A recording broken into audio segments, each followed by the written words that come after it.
Hugh, we got ourselves a victory. The Eagles are 1-0, but that was one of the wackiest Week 1 games and one of the wackiest Eagles-Cowboys games I could ever remember. Good morning, Hugh. Good morning, Joe. Good morning, Philadelphia. Go Birds. Hey, I told you yesterday that I wouldn't come in here. It's 10:01. No, I'm saying I did it last night, Joe. Oh, okay. I did it last night. So you're letting me know that I told you so to me when I wasn't there. Well, we were in the suite last night. I was in the suite. Yep.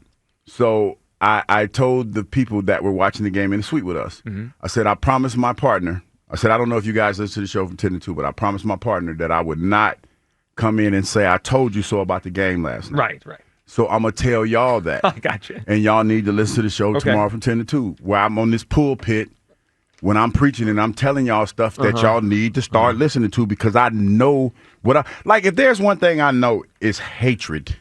Yeah, and pettiness. And pettiness. You know that is in my wheelhouse. And last night, like I said, they played above their station. Well, they did. They were aided, though, by the... Now, let me say this. We're all glad the Eagles won. There's so much to unpack. I mean, Hugh, we know Week 1 is a weird thing. It's always weird. It's just weird. Week Slow 1 starts, is weird. all that. So, on one hand, it's kind of our job, and it's kind of our nature to overreact. On the other hand, in terms of the game, we'll get to the extracurriculars in 1 second. But the game... The extracurriculars. The game, I'm trying not to overreact to the bad. I'm trying not to even underreact to the good. There's a lot here. Bottom line is they got to win. That's the most important thing. I want to say this, then we'll get to all of how it happened. What a weird night. The delay for an hour felt like it changed the whole game, because they got that fumble recovery right before the delay. I thought the momentum was going to take them there and they were going to kind of roll. And then nobody did anything after the delay. I mean, there was no offense at all after the 1 hour delay. So that was weird. It was a high-scoring first half and then basically nothing in the second half. The defense made some plays, but also got torched at times. The offense was very efficient, but it was kind of bogged down, too. They couldn't run it particularly well. Yeah.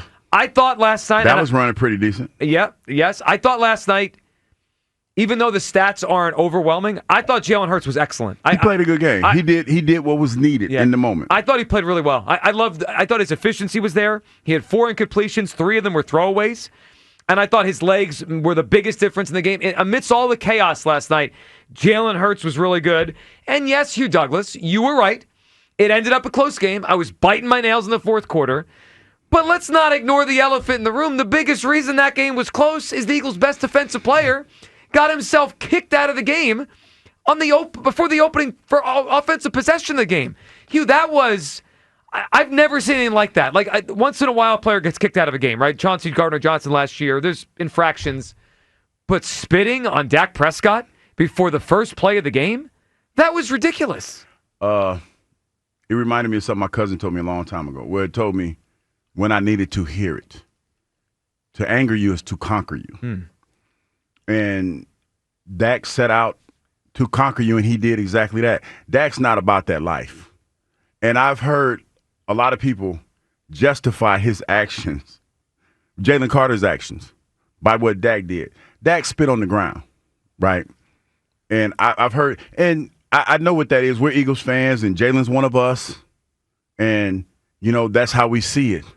But if the tables were turned, I think that we would say that was ridiculous and that was stupid. That's a stupid reason to do that. I really, really do. Because how many movies have you seen, Joe, where two men have disagreed with one another and the dude spit on the ground in front of the person and nothing happens?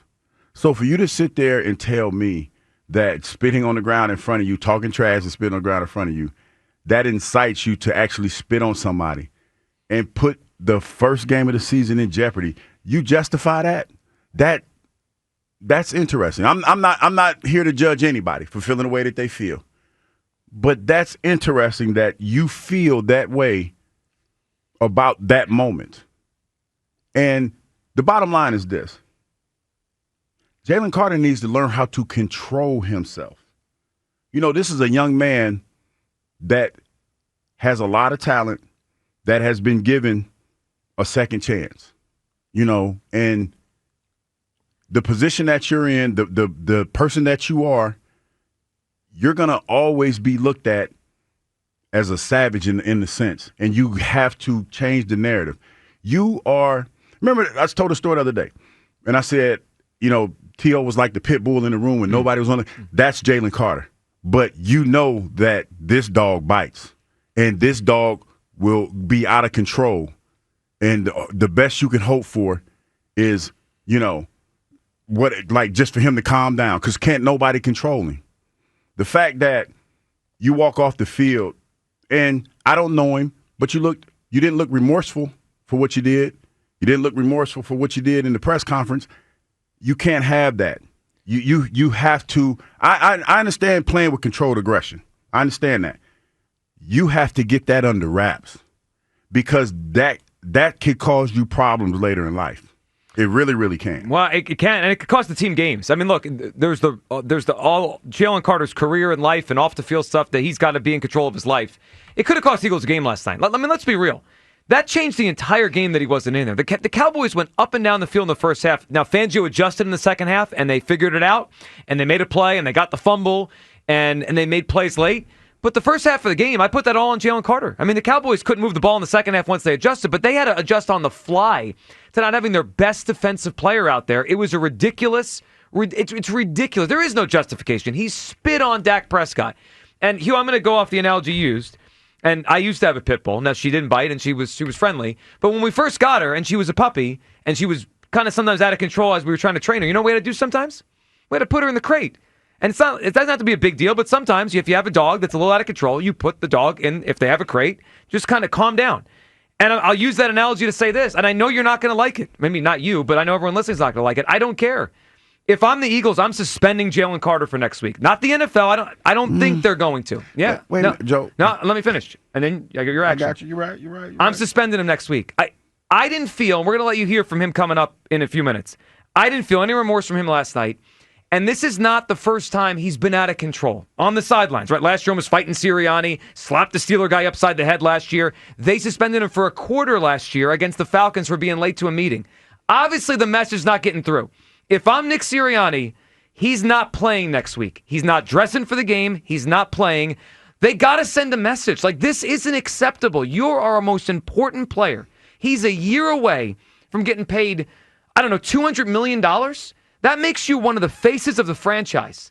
If I'm the Eagles, there is no way he's playing the game next week. I know it's harsh, and I know it will hurt them next week. I get that. But I sent a message. Like, I can't let him play next week. That's where I'm at. I don't know if anyone agrees. I don't really care. That's where I'm at. I wouldn't let him play next week. Joe, it's Kansas City. I know what. Well, that makes it. Maybe it'll hit. Oh, okay. I agree to a certain extent, but how about this? Can we do a happy medium? We're going to sugarcoat it. No. Listen, I'm with you, but Joe is Kansas City. So what's the happy medium? Okay, I have this psychologist. I know somebody that I talked to. His name is Dr. George James. We're going to set him up. I'm upset, and I know Doc listens to the show. So Doc, if you're listening, we need you to holler at him. He needs to talk to some professional people, because there's some underlying anger issues that he has that he needs to deal with. And I'm saying this in all seriousness, because as a former defensive player, your anger is like, his demeanor is kind of what makes him who he is. Sure. As a player. And I just need him to channel that. He needs to learn how to channel that. I don't think he's a bad person. I don't think that. But I think that he is, if he perceives you doing wrong, he's going all in. And when he goes in, he's like a tornado. Yeah. He's out of control. He needs to learn how to control that. What? And that's where I think that's where he is. I hear what you're saying about the suspension, and he needs to understand that he is not untouchable. But and we playing Kansas City. I know. Well, you know what? Sometimes you gotta. I mean, I hear you, and you're right. But I mean, damn, Joe playing Kansas City. Sometimes if we was playing the Giants, yeah. maybe. See, no, but that maybe that'll make it hit for him. If he's on the sideline next week watching Mahomes go up and down the field, we're all going to say the same thing. It's your fault, buddy. You should be out there, and you'd be out there if not for the actions last week.